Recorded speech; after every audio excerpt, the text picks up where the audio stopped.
Hello, and welcome back to the 3 at Moon live stream, everybody. It is Friday, March 25th, 2022. Happy Friday. I hope everyone's having a great week, or has had a great week so far. Still going to be just a little bit until we dive into the stream here, but I just wanted to welcome everyone. If you don't know me, my name is Matt, otherwise known as 3 at Moon, here on twitch.tv/3up_moon. I play randomizers of retro games, I revisit retro games or games with a retro aesthetic, and often shuffle elements about those games around. So what we're going to be trying today is actually a brand newly released Steam port of a game that I played on mobile for quite some time now, since 2016 or so, called Shattered Pixel Dungeon. It's essentially a roguelike dungeon crawler with fantasy elements. And it's available on mobile, but it just came out a couple days ago on Steam, so we're just trying out the Steam version. There may be some issues with lag in audio or video, just let me know. And let me know if my voice is too much or the game audio is too loud. But yeah, happy Friday, I hope everyone's doing well. We'll be diving in just a second here. I'm a huge fan of roguelike games, and the main reason is because every time you play a roguelike game, it's a completely different experience. And everyone has a different experience with a roguelike game.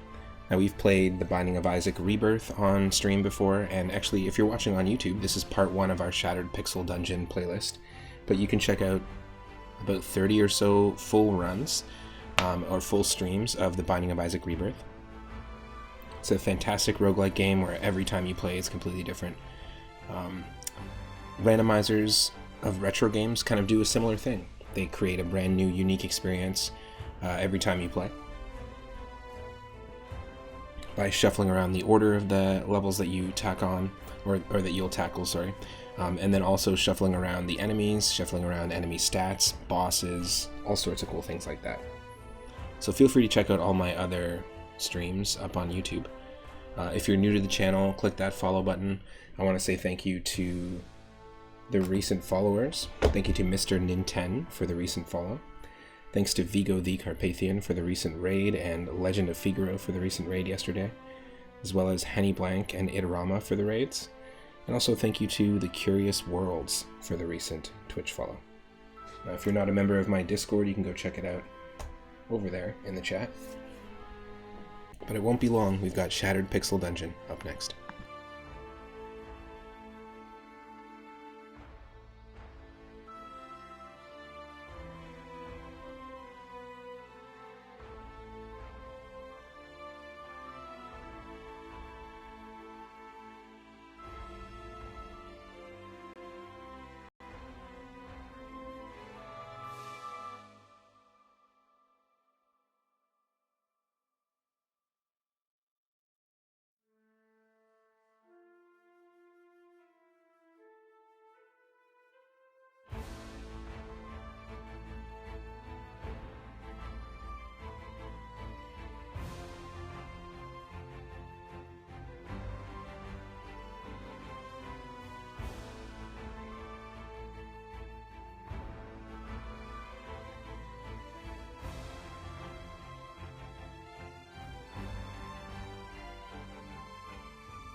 Alright folks, welcome to the stream. You should be able to see me.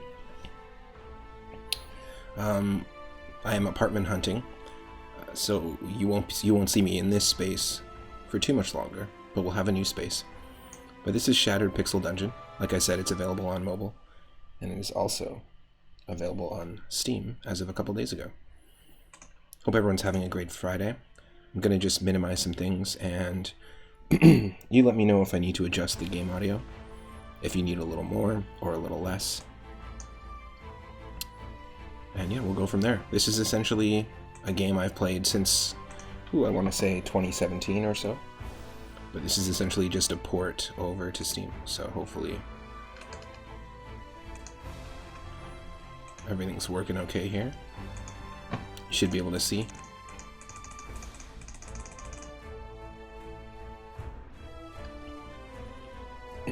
Looks like it's running.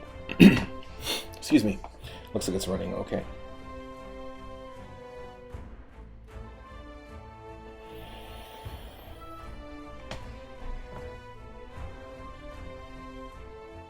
So I may be getting just a phone call about an apartment, so I might just get up and go do that. Just a heads up. If you're watching on YouTube, this is part 1 of our Shattered Pixel Dungeon playthrough here. And because it's a roguelike, it's different every time. There are rankings. It's a very, very fun game.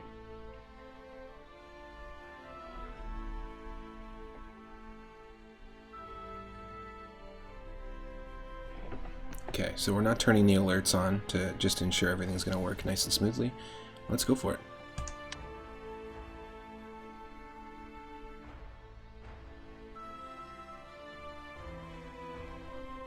Alright, to start, we only have one choice in Hero.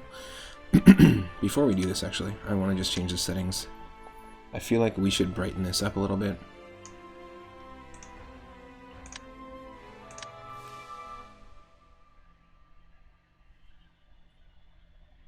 And I just want to make sure that we can see everything. Yeah, it looks okay. There's a little bit that's cut off in the bottom. And I wonder if we can't address that. One sec here.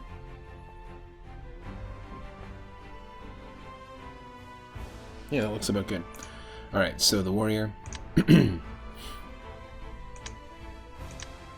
Gonna give ourselves a name. You know what? I'm gonna give people an opportunity here. If you want to redeem a name for our character, it's only 420 moonstones. Feel free to use the redeem.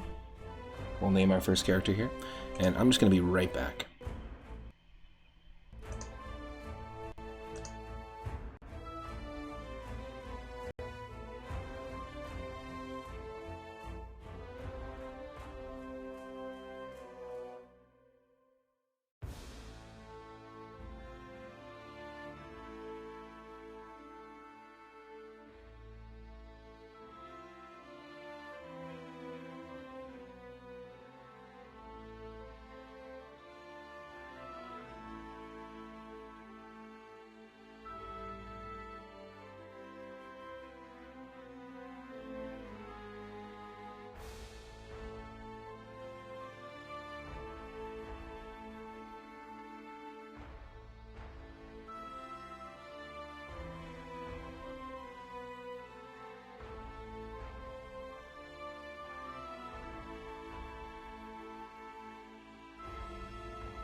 Okay.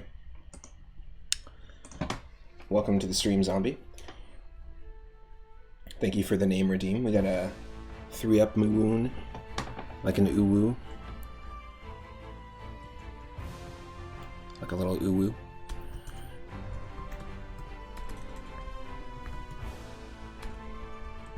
Let's do it like that. Alright, thank you for the name redeem. Now you start off with Warrior, but we can unlock other classes over time the more runs that you do in this game. Yeah, welcome to the stream. Thank you for all the hype and the emotes. Now let's do this. This is, oh, happy Friday, by the way. This is it. This is Shattered Pixel Dungeon. Let's give it a shot. So the warrior starts with a unique broken seal that generates shielding over his health. The seal can be moved between armors and can transfer a single upgrade with it, so it's essentially kind of like a little extra armor. This game kind of feels a little bit like the Crypt of the Necrodancer or NetHack if you played that. It's got some elements of the Dragon Warrior, because we've been playing Dragon Warrior or Dragon Quest on the NES, of those caverns and dungeons that you explore in those areas, as well as a little bit of a Legend of Zelda element. Can you do walks or do they have to be runs? Actually, the cool thing about this game is I mentioned that it's a little bit similar to Crypt of the Necrodancer, and that is a rhythm-based game where like you take a turn and also the enemies take a turn at the same time. I'm not sure how to exactly describe that in terms of genre or mechanics, but essentially nobody moves until you make a move. When you make a move, every enemy on screen also makes a move. So it's sort of like time-based, turn-based, action-based, turn-based. I don't know what you would call it, but it's interesting. So yeah, here we've got a little extra armor essentially for using the warrior. Once we unlock other classes, we're just going to notice we're going to have a little less health, a little less protection, so to speak. The warrior also starts with a worn short sword, 3 throwing stones, cloth armor, a water skin which we can pick up like droplets or dew droplets, which will allow us to heal. We can kind of use it like potions, and a velvet pouch. The warrior automatically identifies the scrolls of identify, potions of healing, and scrolls of rage. So basically, if you find any of these in any room, we'll know what they're called, but we have to learn each new scroll that we discover. We have to learn what those are. Kind of like in Mario Party, how when you're picking mini games each turn, or every 4 turns, you'll have a list of a bunch of question mark options, and until you discover what that mini game is, then you don't know what it is. So there's all sorts of cool little elements from different games mixed in. I played this, like I said, on mobile for a while, so this isn't my first time playing it, so I'm just going to kind of treat it like it is, though. The hero gains 1 talent point each time they level up. Higher tier talents appear after defeating the second boss. So things like this, if we give it +1, then eating will heal for 2 HP instead of 1 HP. It's usually 1 HP and 2 HP here, so we can basically just like boost the buff that we get.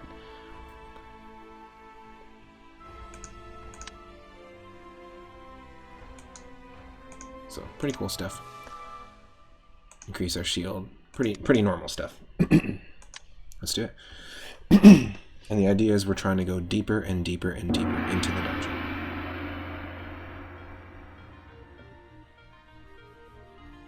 You descend to floor 1 of the dungeon. The upper floors of the dungeon actually constitute the city's sewer system. As dark energy has crept up from below, the usually harmless sewer creatures have become more and more dangerous. The city sends guard patrols down here to try and maintain safety for those above, but they are slowly failing. This place is dangerous, but at least the evil magic at work here is weak. So, excuse me, every run's going to be completely different. We have the option, like I could bind this to a controller, but I just feel like I gotta get used to these controls because it's very intuitive on mobile with touchscreen. But I do have a controller and I have tried to bind it to the controller, but I think we're gonna just use the as you can see there's like a faint grid here, but we're just gonna use the like checkerboard. We're gonna use the WASD keys, and we're going to use the hey, my accessibility visible cursor. We're going to also use the mouse because it just makes the most sense. I love the emotes. Okay. Let me get that for you. I don't even have any water. I should go do that. 1 second.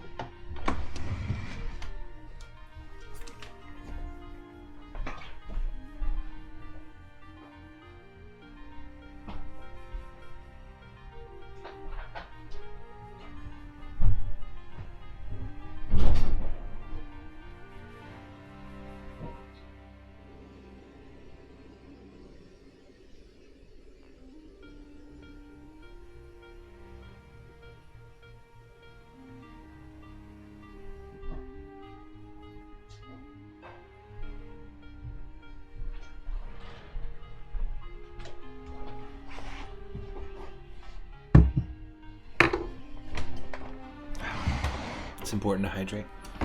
Okay.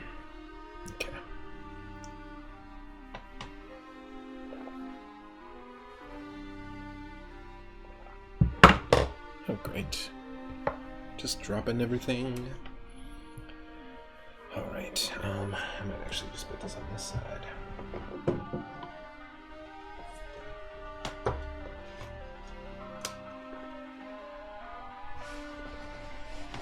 Alright, so I'm going to have some options here if we want to zoom in. I'm going to zoom in just a touch.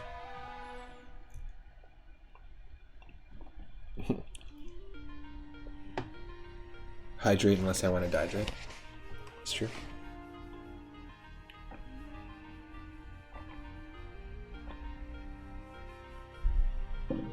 How are the volume levels for stuff? It's a very chill game, by the way, until we get into the action. So yeah, we can use the WASD. We can click to insta-move, which is quite nice. And if we press F, we've got ourselves, and you've got all sorts of options for key binding, right? You can use controllers, you can use keyboard. You can actually have up to 3 existing key bindings at once, so you could have your controller set up and your keyboard set up, maybe like a joystick if you wanted. In fact, old school joystick would actually work quite well in this game. If it had a couple of trigger buttons and one on the top, you could easily do some pretty cool stuff. It doesn't work with analog though, I will say that. It's just D-pad configuration. Looks like there's a little bit of lag happening. And I'm wondering why that is. Is it because I haven't hit it? Like what if... Yep, then that's good. That's probably better.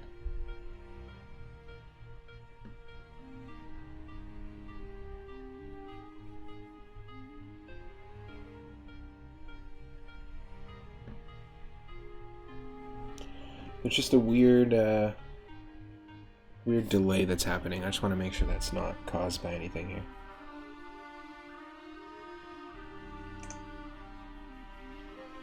Just one moment.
Alright folks, thank you so much for your patience.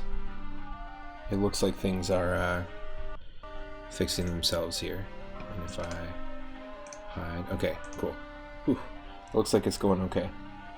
Thanks for your patience through that. I'm not sure what's causing any of the lag or that sort of thing, but I often don't run Steam and OBS at the same time on the laptop, so it's all learning stuff at this point.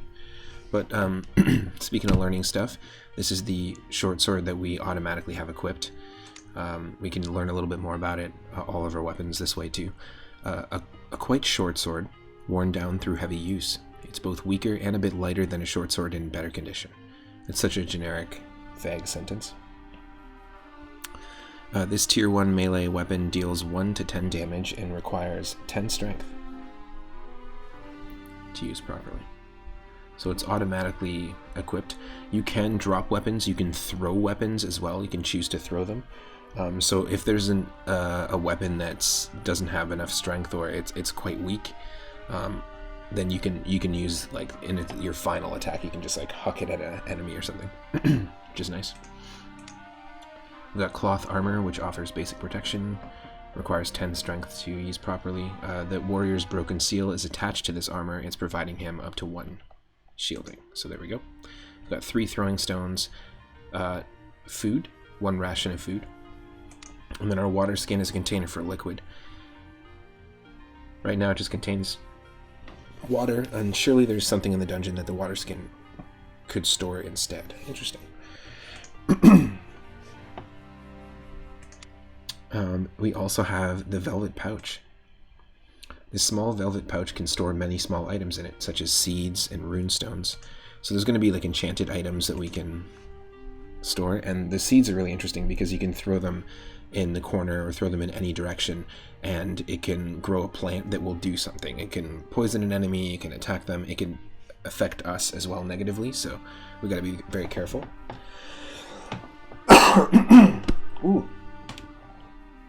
Welcome in, Raiders. I don't have my alerts on at the moment, but welcome, welcome. Numa Guy, fellow Canadian retro streamer, coming in with that raid of 9. I hope everyone's having an awesome Friday so far. How was your stream? Thank you, Zombie, for shouting out Numa Guy. Vampire Survivors. That sounds like a very interesting game. Welcome, everyone. We're playing a brand new game, and not a totally new game. This game came out in 2016 on mobile. But this is a brand new game to Steam. We're playing the Steam release of Shattered Pixel Dungeon. It's a roguelike dungeon crawler, and we just started. We're in the main room. I haven't even done the first run yet, so perfect timing. I've been a fan of this game on mobile for quite some time, and it's really cool to see the Steam release of it. If you're new to the channel, my name is Matt, otherwise known as 3UpMoon, and I stream every single day from usually about 5:30 or 6 p.m. Pacific onward. You can catch me on Wednesdays and Thursdays during the day, and usually I play RPGs. Right now we're playing Dragon Quest, and we're about to finish-ish Pokemon Legends Arceus on the Switch. I also play retro games. I do randomizers of retro games because I love roguelikes. I love the idea of every time you play a game, it's a completely different experience, and a randomizer with a retro game is a way to shuffle the elements of those games and provide a brand new experience every time. You can usually catch me doing like Pokemon randomizers, Link to the Past, Zelda randomizers, Earthbound, Super Mario 1, 2, and 3, and Super Mario World, all sorts of cool stuff. So if you're into that, feel free to give the channel a follow. I also have a brand new Discord that I started, a Discord community, which is essentially our chat community, an extension of our chat community when I'm not live. And I'm usually hanging out in there. Great place to recommend games, a great place to talk about games, share stuff that you're creating. Are you an artist? Are you a musician? Are you a content creator? Feel free to share your stuff if you have a YouTube channel. Game Ever, welcome to the stream as well. Welcome in, Raiders. Non-Major Nerd, welcome. You haven't played this game in a long time. Yeah, 2 days ago it got a Steam release, so we're just trying out the Steam release. It's a very fun game. It's one of the few mobile games that just always keeps pulling me back. I really like it. You had a fun stream. You were playing a sweet little roguelike as well. Nice. It was fun. You were playing a sweet roguelike, so that's what Vampire Survivors is. Interesting. I'm adding that to the list. I've never heard of it, but seeing a game you didn't know and roguelike in the title was a must-read. Awesome. Yeah, so just as of yesterday, or Wednesday.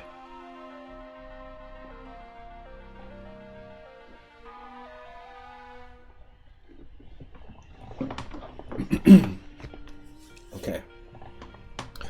So we were just taking a look at the items that we have.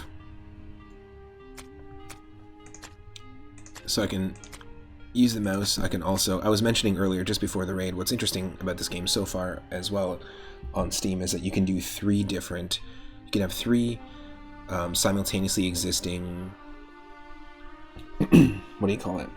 Key bindings. So you can have a controller key binding, which I'm going to have to just get used to this to get used to the controller key bindings, and you can also use the mouse and keyboard and have just a few existing at the same time. Vamp Survivor is like 3 buckaroons. Nice. Worth every penny. Awesome.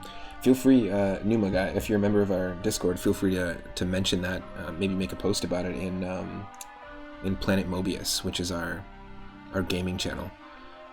I made a post about this. This is actually $8 on Steam for this one. So this is a trap. We gotta be careful of it. And I'm hoping that the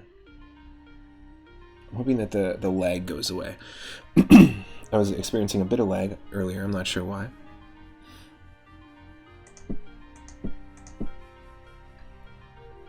So we're just gonna be very careful. When you explore each room, it'll tell you how many enemies are at the top there. Right, there was our Goomba there, our first enemy, a dead rat. Ooh. Okay, snakes are a little tougher, and the strat for snakes, from what I was told, is get them in the doorway, and they'll be a lot easier to hit. If you don't do that, the chances of you hitting them are like super slim. Multi-inputs are great. Totally. In tons of games, just having the ability to do that. So this is like a Dungeoncrawler, Stone Soup, NetHack. It's like NetHack, yeah, totally. Does this play the same as it did on mobile, or were there any changes? I think they might have had a few changes, but it might just be control scheme changes. I think otherwise it is the same as it is on mobile. I am digging this, though, so far. Oh, cool. Greetings, adventurer. You're reading the Tome of Dungeon Mastery. This book is full of tips and tricks to help budding adventurers survive and excel. This guide is best used as a reference and will magically let you know when is the best time to read each page. Of course, you can still read it all at once if you prefer. Cool.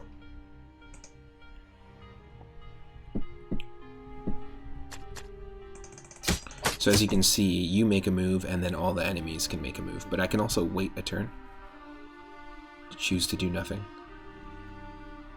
And when we do that, time still goes by. It's like time-based, turn-based. So that's how I was describing it. But you never played NetHack yourself, but you do enjoy constantly dying in DCSS. What is DCSS? Ooh, there we go.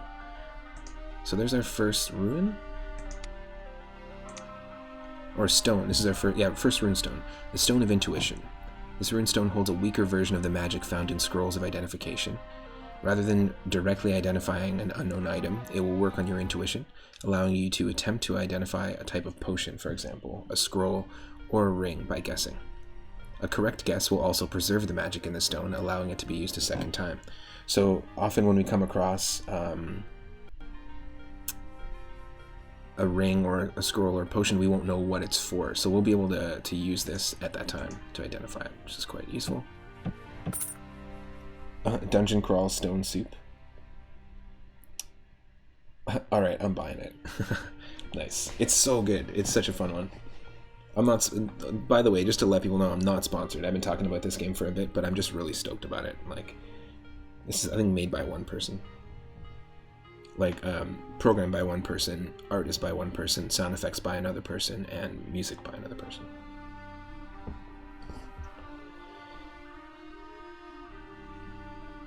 You're currently trying to learn Caves of Kud, which is in a similar vein. Nice, interesting. Okay, so I gotta add a few of these. This is nice getting these recommendations because I actually have an ongoing list, and I want to keep, before we move forward, this is what I love about this type of game, it's perfect for just chatting because of the turn-based aspect of everything. But what are we writing down here? Caves of Qud. Qud. And then Vampire Survivors. Definitely down to check these ones out, for sure. I was going to check out Death's Door, was another one someone was talking about.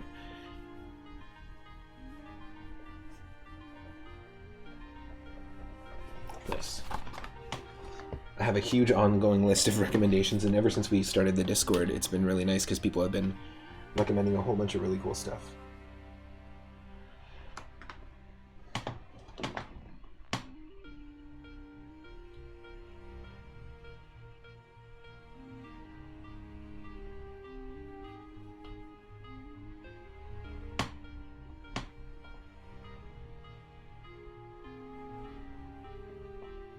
I want to say happy birthday to my dad as well, if you happen to be watching. I know I sent you a message earlier, but happy birthday.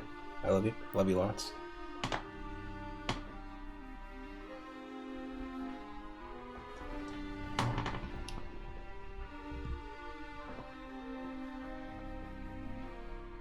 You wishlisted that one? Nice. Barony is pretty cool if you like roguelikes. Oh, wow. Okay, let me get that pen out again. I'm sorry, I gotta do it, folks. Gotta write that down. Barony, B-A-R-O-N-Y. Happy birthday, Moon Daddy. 3-up Earth. How about Earth Senio? There's his name, right there.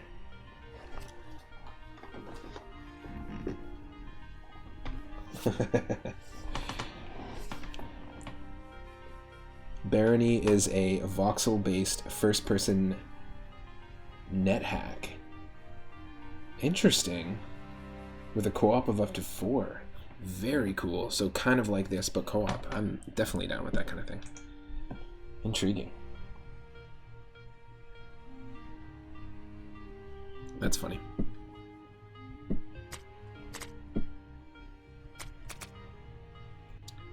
We can do stuff like this. On mobile, it's kind of cool because you can just do the multi-finger zoom, right? But yeah, if you want to take a look at what we've seen so far. I'm gonna say that because I feel like this gives us enough good visibility here. I don't want to zoom in too much. Maybe that's fine.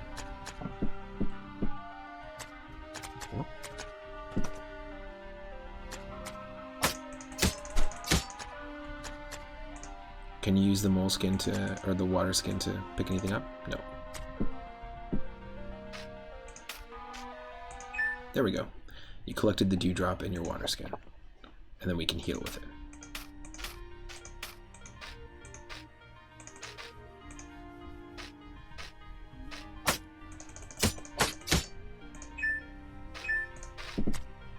Oh, weird. Yeah, I was gonna say, it should just let you auto pick it up. Oh. The Scroll of Navdiz. An indecipherable magical ruin is written on this parchment. Who knows what it will do when you read it aloud? Ooh. Okay, we're gonna save that. Co-op? That sounds really cool. Yeah. First-person 3D voxel-based. I love it. I'm not a huge fan of the aesthetic of like voxel-based games, to be honest, or just like that kind of idea. But some games do it very, very, very well. To me, it's akin to auto-tune musically. Some people use it very, very tastefully. It is a useful tool, and I think as an aesthetic with games, it can be really interesting as well. Definitely should not be dismissed.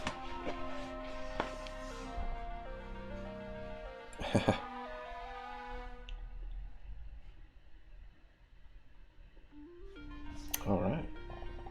I see a few more people are joining. Welcome to the stream, Daryl and Nicolette. Happy Friday. Grandmaster Farmer, Dig.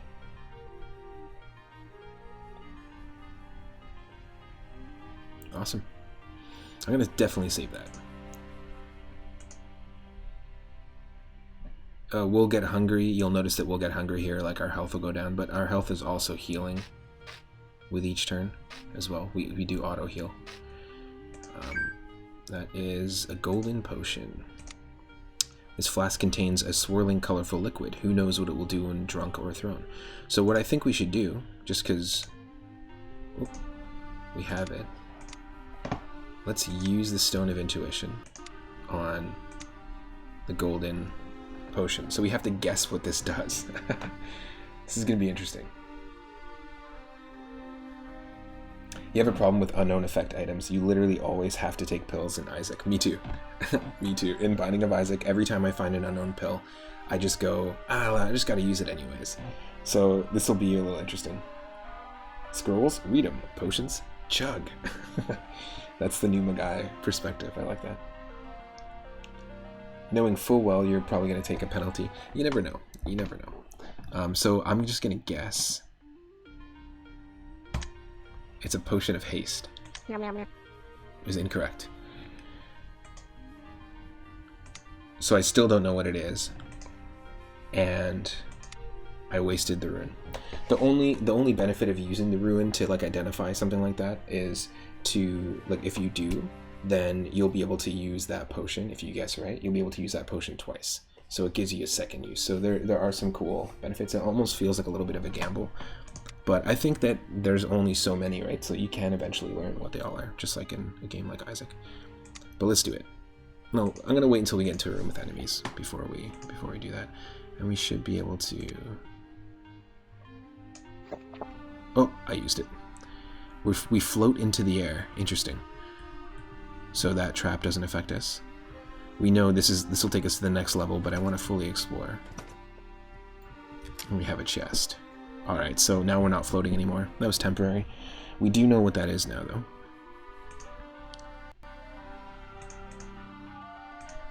Okay, we know what that is.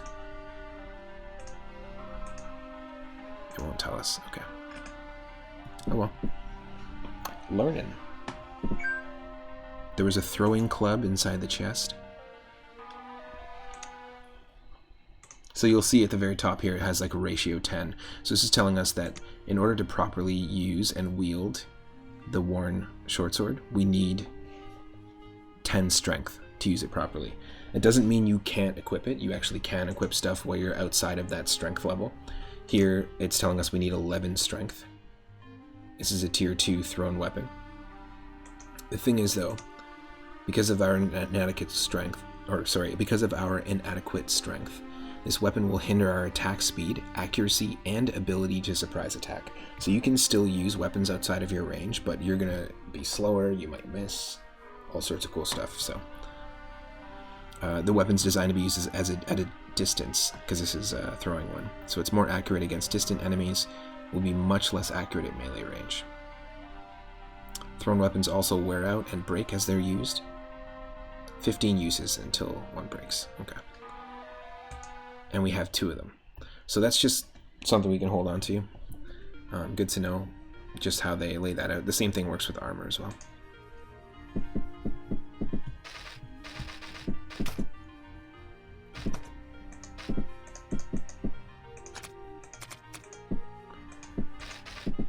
Don't want to head straight down. Because you never know what's up here, right? Oh. There's an enemy in this room. There's 3 enemies in this room. Okay.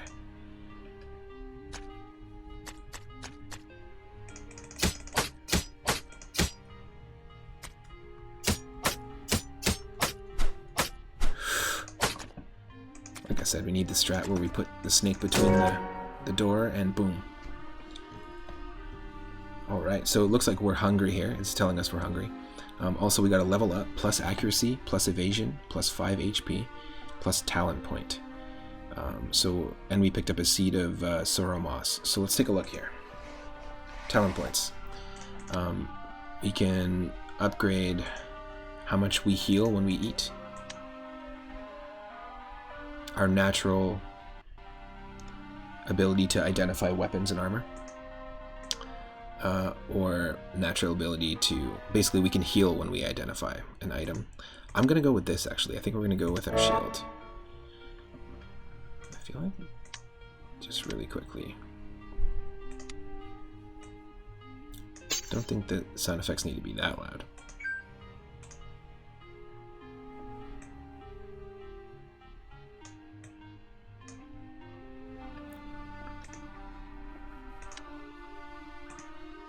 No, that's it. We just have one talent point for now. And because we're hungry, we've got one ration of food. It's not a lot, but we should use it. Nothing fancy here. Dried meat, some biscuits, things like that.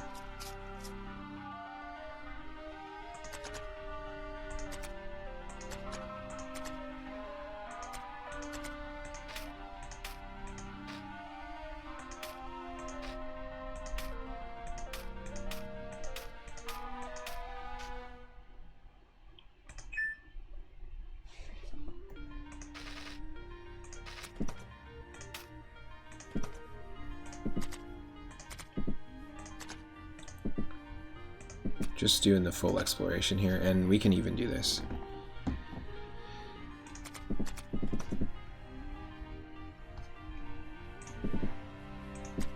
Oh, shit. I don't know what this is. I have no idea what that is.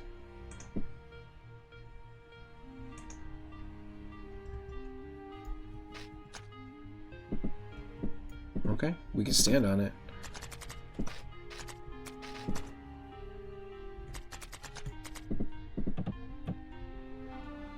Nope, I changed my mind. Yeah, you can fall down the chasm too. You can choose to fall down any hole. And I mean, the idea is we're supposed to be exploring the dungeon and going deeper into the dungeon, right? So it does technically get you deeper into the dungeon, but you can take damage. Yeah, I think that's it. Let's go. Second level.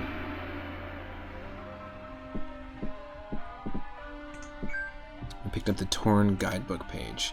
Searching. Dungeons are full of secret doorways and traps, which appear invisible at first glance. Searching takes time, but is very useful if you suspect something is hidden. Search near walls if you suspect a door is hidden, or around floors if you suspect a trap is hidden. You can search all tiles around you by using the magnifying glass button twice. Anything that's hidden in these tiles will be revealed.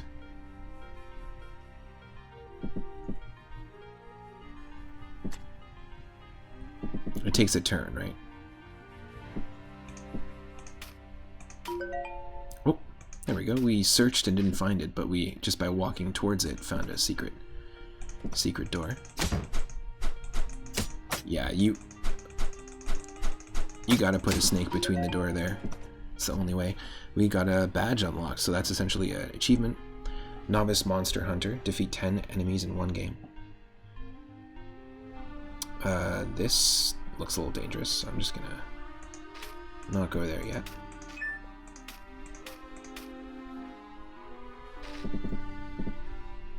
I guess you got plenty of health. If you got plenty of health, always be searching. Oh.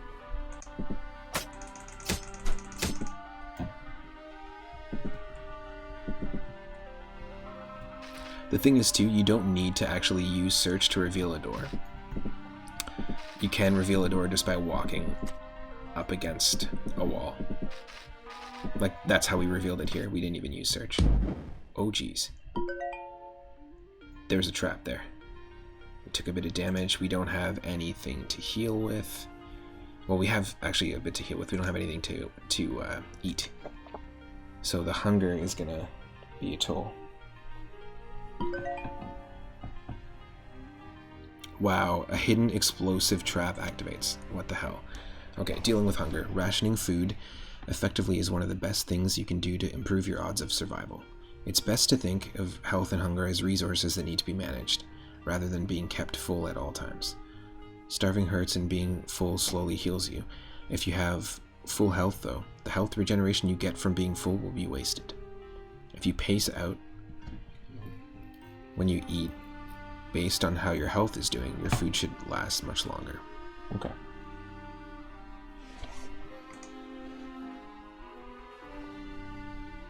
Yeah, that's right. You waste time making your hunger go down, totally.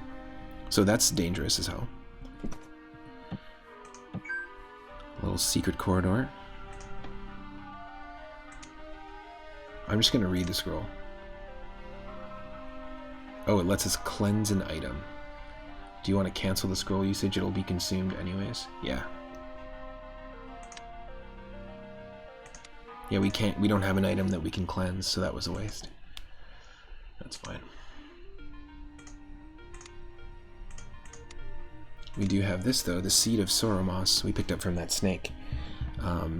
Throw the seed to the place where you want to grow a plant. Soromos is a flower, not a moss, with razor-sharp petals coated with a deadly venom. Okay, so we can plant that on any tile, and we can still get hurt by it, so we gotta be like careful to avoid it. But we can use it to attack an enemy. That's gonna do damage. This is gonna explode. Oh, jeez. And that also blew up the scroll. We don't have a key. Yikes. It's a dangerous little area there. A hidden chilling trap activates, so we've got like frostbite.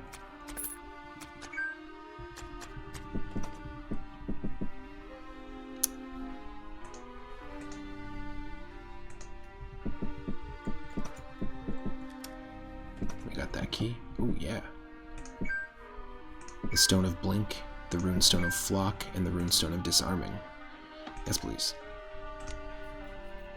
The Stone of Blink will teleport the user to the location it's thrown.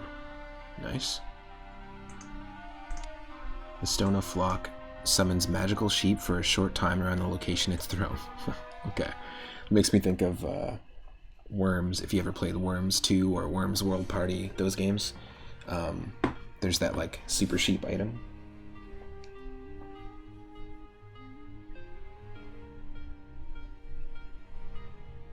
So I hope everything's going okay until, like, the lag still seems to be happening every once in a while. I'm not sure what's going on there, but...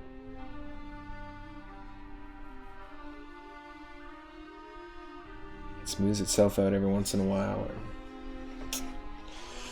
Doing my best. I'm doing my best with that. Stone of Disarming, I'm assuming we throw at an enemy... oh, no. I assumed wrong. It can disable traps. It'll disarm up to 9 traps around the area it's thrown. Wow. Okay.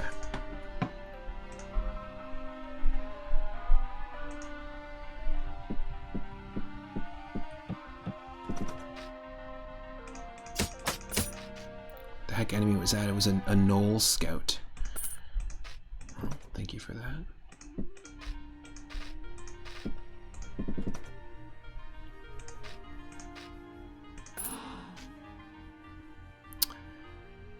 We're starving? No.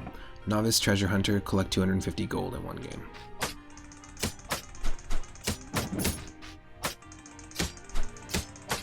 Rats. Literally.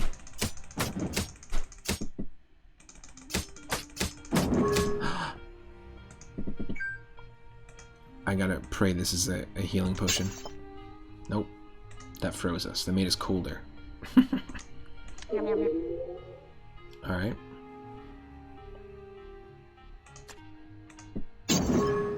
We're frozen, and our clones are frozen. A little after image. A little after image technique, that's funny. The Scroll of Odal. Upgrade an item. Sweet, we unlocked the mage already, just by using a Scroll of Upgrade. Very cool. We're starving though, it's not gonna work out for us.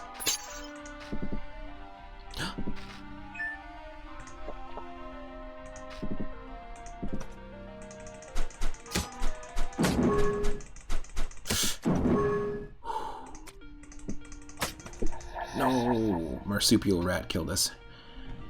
Alright, that was our first run.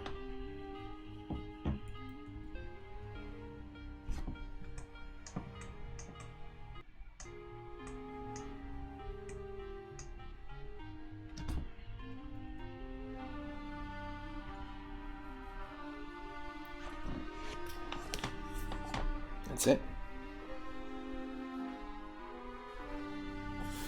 I'm gonna be right back, folks. stick around.